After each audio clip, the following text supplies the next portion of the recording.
Long ago, in the ancient kingdom of Eldralore, a queen was born under a blood moon. Her name was Seraphina, and from the moment of her birth, whispers haunted the royal corridors. She is cursed, the oracles warned, a child of flame and shadow. She will bring ruin or redemption. Despite the ominous prophecy, King Thorian, a man of reason, raised Seraphina with love. But when the queen died during childbirth and dark storms ravaged the kingdom days later, many blamed the infant. As she grew, strange things happened around her.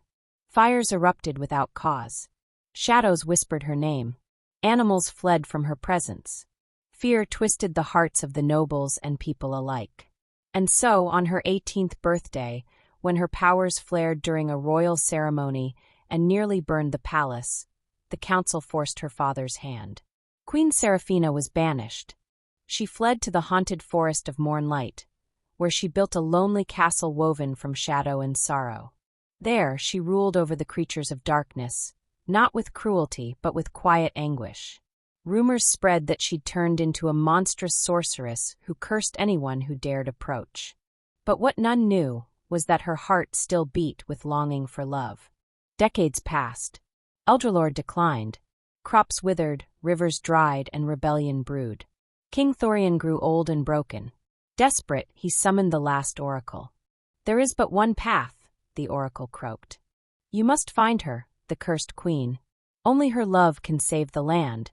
Only her heart can heal the world." Thus began the journey of Prince Kael, Thorian's youngest son. Kael was unlike his siblings. He was gentle, curious, and brave. Where others saw monsters, he saw mysteries. He took nothing but his sword, a worn cloak, and a medallion that once belonged to Seraphina, given to him by his father. With fire in his soul, he set out into the forest of Moonlight. The forest of Moonlight was forbidden, cursed by name, cursed by legend, and cursed by the sorrow that lay thick in the air like eternal fog. But to Prince Kael, second son of a dying king, it was the beginning of a promise wrapped in prophecy and pain. He crossed the Iron Veil on horseback, riding alone for 7 days until the mountains fell behind and the lush, cursed forest came into view like a wound upon the earth. The trees were black and silver, twisting toward the sky as though pleading for mercy. The forest was alive with whispers, not of animals but of memories. Kael's horse halted at the edge, refusing to step forward. "I go alone then," Kael whispered to the beast, giving it one last stroke along its neck. "May the winds guide you back." He stepped into the shadows. Each breath inside the forest tasted ancient. The leaves hummed with secrets. Glowing moths floated by like wandering souls. Thorned vines recoiled at his steps, but never touched him.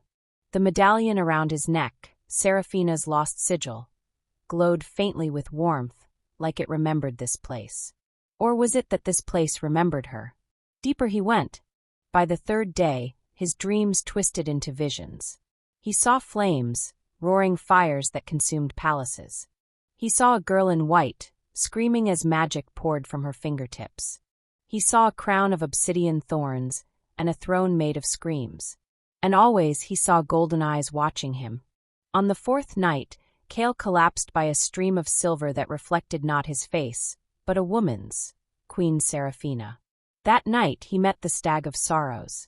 Its antlers were trees, its eyes stars. It spoke to him in silence, words carved into the very air. To heal the queen, you must bleed truth. To break the curse, you must hold her heart through ruin. The stag lowered its antlers. When Kael reached out, he was swept into light, then placed gently at the gates of the obsidian castle. Kael had seen fortresses. He had walked the palaces of gold in Eldralore, the sandstone towers of the eastern wastes. But nothing had prepared him for this. The Castle of Sorrows stood like a relic of forgotten gods, rising from the earth itself, shaped from obsidian as smooth as glass, sharp as daggers. Its towers pierced the clouds. Floating bridges curved through the air, guarded by sentient gargoyles with burning eyes. Rivers of violet mist flowed through the grounds, and black roses bloomed in gardens shaped like broken hearts. The gate creaked open of its own accord. Inside, the silence was maddening. Every footstep echoed forever. Paintings moved when you weren't looking. Candles lit themselves. Mirrors whispered riddles. Still, Kael walked on, holding Seraphina's medallion before him like a torch. In the grand throne room, draped in shadow, he finally saw her. Queen Seraphina. Tall. Still. Wrapped in a cloak of night sky, her skin glowing with pale light. Her eyes were fire trapped in golden glass. She sat upon a throne made of obsidian vines, her crown hovering just above her head, spinning slowly in midair. "You dare enter my realm?" she asked, her voice soft but layered, like dozens of voices at once. "I come with peace," Kael said, bowing deeply. "With memory. And with hope." He placed the medallion at her feet. A flicker of pain crossed her perfect face. "That is from another life. A life I buried. It still breathes," he said. "Your people suffer. The kingdom falls. You are our last hope." She laughed. A cold, tragic sound that made the walls cry tears of frost. "Hope," she said bitterly. "I am no hope. I am ruin. Love burned my soul. It killed thousands. You think your heart is strong enough to touch mine? You are a child playing with stars." "Then let me burn," Kael said. "If it brings you peace." Something cracked in her. She did not kill him. Instead, she tested him. Kael awoke the next morning in a circular room with no doors. Only walls made of crystal, reflecting endless versions of himself. In one, he was a murderer. In another, a tyrant. In yet another, a beggar begging to be loved. "You wish to save a cursed queen," Seraphina's voice echoed. "Then you must first confront your truth." Day one in the labyrinth was torment. The room shifted every hour. One moment he walked through fire, the next he sank through ice. He met younger versions of himself, angry, afraid, ashamed. They blamed him. For his mother's death. For his brother's cruelty. For his father's disappointment. But Kael did not run. He embraced them. "I carry your pain," he told them. "But I am no longer ruled by it." On the second day, he was placed in a library of forgotten moments. Every heartbreak Seraphina had endured. He saw her as a child, weeping alone in her room as the walls whispered fear. He saw her punished for holding a servant boy's hand. He saw her powers manifest when she first fell in love, and how the people called her a monster. He wept for her. By the third day, he reached the center of the labyrinth, a garden of thorns where Seraphina stood in silence beside a dying tree. "I expected you to flee," she said. "I came to find you," Kael replied. "Not just your magic. Not your power. You. You do not know what loving me means," she warned. "The deeper I feel, the more the world shakes." "Then let it tremble," he said. And he reached for her hand. For the first time in years, Seraphina let herself be touched. The skies grew red. The blood moon had returned. The same that marked Seraphina's birth, the same that marked her exile. It hung above them like a watching god, glowing with ancient wrath. The castle trembled. Magic thickened the air. Her powers, long suppressed, screamed to be free. Kael stood beside her on the obsidian balcony, wind whipping through his hair, flames swirling around them like angry spirits. "I feel it," she whispered, terrified. "The storm again. The fire. It's inside me." "Let it come," he said gently. "I am not afraid." She looked at him with tears in her golden eyes. "You should be." And yet he pulled her close. "I see you, Seraphina. Not the curse. Not the crown. You. And I love what I see." She broke. With trembling lips, she kissed him, and the world exploded. The sky split open. The castle cracked. The forest burned in gold fire. Rivers surged, trees split, stars fell. Magic roared from her body like a reborn sun. Kael held her as the world burned, and whispered the words etched on the medallion. "Light belongs even to the darkest heart." And then, silence. When the light faded, Seraphina lay in Kael's arms, her hair glowing, her crown gone. The curse had not been destroyed. It had been transformed. The once banished queen returned to Eldralore under the crimson light of dawn, her obsidian cloak trailing behind her like the final shadow of night. At her side walked Prince Kael, no longer merely a second son, but the bearer of ancient magic and forbidden love. As they approached the castle gates, the people stared in silence. Some bowed. Others wept. Many turned away, afraid of what they could not understand. Inside the throne hall, King Aldrin, old, with his body breaking but his mind still sharp, watched his son and the queen he had once failed.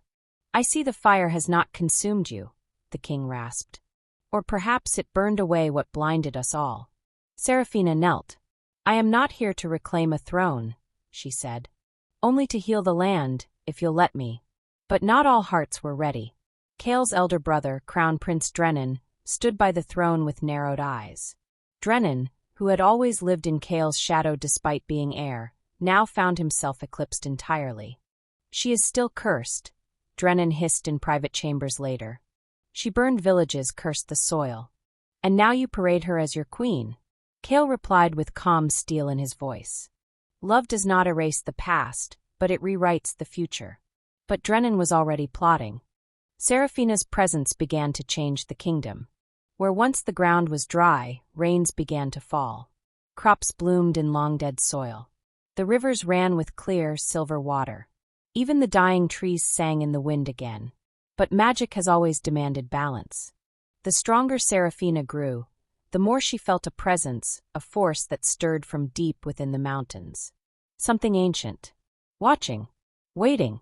In the night, she dreamed of a woman with white eyes and silver bones. The Moon Witch. "She awakens," the dream voice warned. "And she remembers what you were born to do." Kael woke to find her crying. "What is it?" he asked. I was never cursed," Seraphina whispered. "I think I was created." Blackheart Chapter 8, The Moon Witch's Prophecy.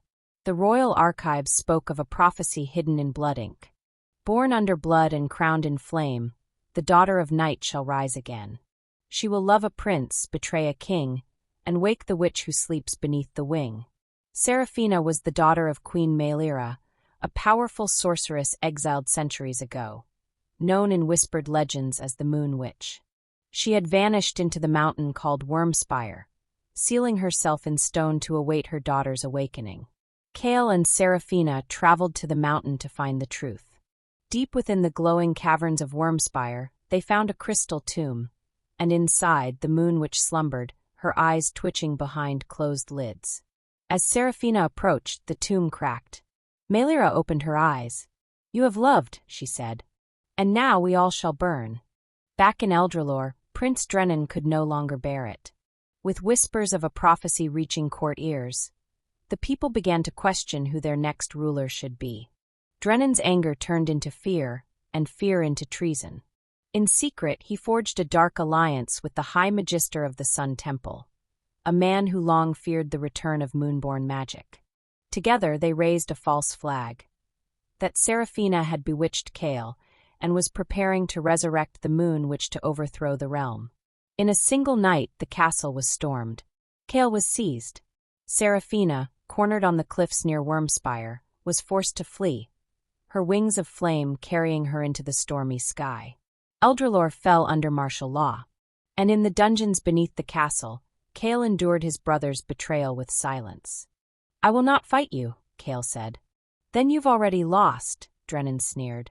But the true battle was still to come. In the night sky above Eldralore, a great fire bloomed. Seraphina returned, not as a cursed queen, not as a broken girl, but as a goddess reborn. Her cloak was now woven from the northern lights. Her crown was a halo of stars. Her voice split the sky. "You seek to silence what you do not understand," she said. "But I offer not destruction. I offer truth." She flew above the capital, her tears falling as silver rain, washing away the soldiers' hate. One by one they dropped their weapons.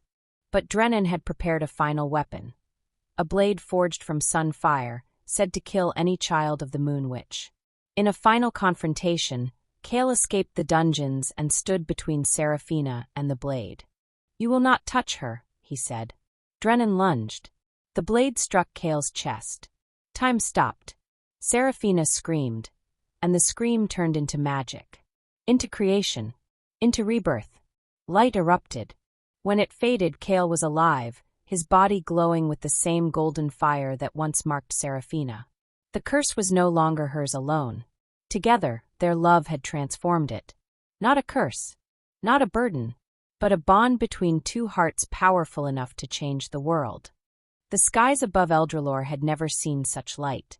When Kael rose, glowing with the same golden fire as Seraphina, the realm gasped. Where one had once carried the burden of a curse, now two bore the blessing of balance, sun and moon, flame and calm, fury and grace. Seraphina fell to her knees beside him, hands trembling, eyes wide.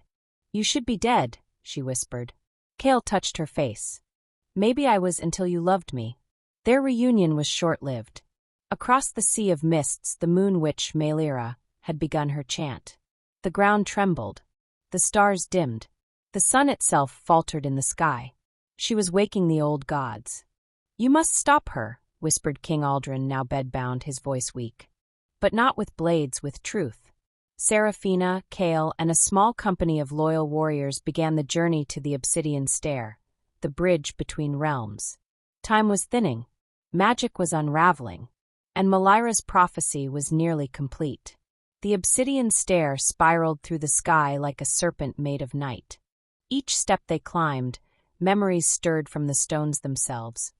Memories of Seraphina's mother, of ancient wars, of gods that once walked the world and wept.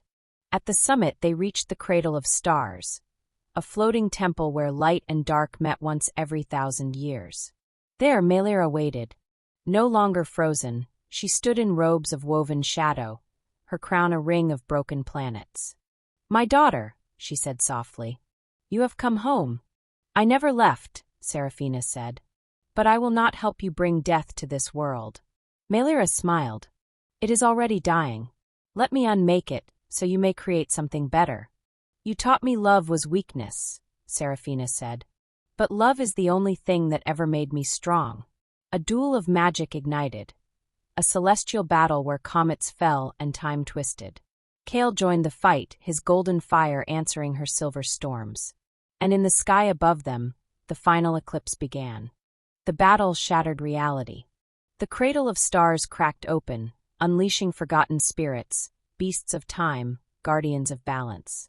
The world trembled as the eclipse grew, a ring of flame encasing the moon. Melira, struck by Kael's light and Seraphina's heart magic, faltered. Her shadows dimmed. Her voice shook. "I did this to protect you," she gasped. "You were born to destroy what destroyed us." "But I choose creation," Seraphina said. "I choose forgiveness." She stepped forward and embraced her mother. And in that embrace, Melira's magic unraveled, not in violence, but in peace. Her body turned into stardust, her voice into a lullaby. The moon cracked slightly, but did not fall. Balance had been restored. Blackheart Chapter 14. The Wedding of Flame and Moonlight. 1 month later, Eldralore celebrated a day none thought would come. On the cliffs of Silvervale, beneath floating lanterns and wind chimes carved from dragonbone, Seraphina and Kael were wed. The kingdom wept with joy. Her dress shimmered like dawn on water. His armor was woven from phoenix feathers. The ceremony was blessed not by priests, but by the forest itself. Trees bowed, rivers sang, and even the stars glowed brighter. "I once cursed the world," Seraphina said during her vows, "but you reminded me it was worth saving." "And you," Kael said, "taught me that love is not perfection, but choosing each other, even through darkness." As they kissed, their joined light spiraled into the sky, creating a new constellation, the crown of fire and moon, a symbol that would shine for generations. Seraphina ruled not as a queen feared, but as a mother, a leader, and a healer. Kael stood always by her side. Under their reign, the old fears faded. Magic was no longer outlawed, but studied. The forests flourished. The rivers spoke once more. Their first child, a daughter named Elira, was born under the same stars that once watched their pain. She had her mother's eyes, her father's heart, and a laugh that made flowers bloom. Even the old throne changed. It became a living seat of power, entwined with vines and fire, a reminder that even what is broken can grow again. And though the past remained, etched in stone, in song, in the stars, it no longer defined them. Because the curse had never been in Seraphina. It had been in the world's refusal to believe love could heal. And now, the world believed.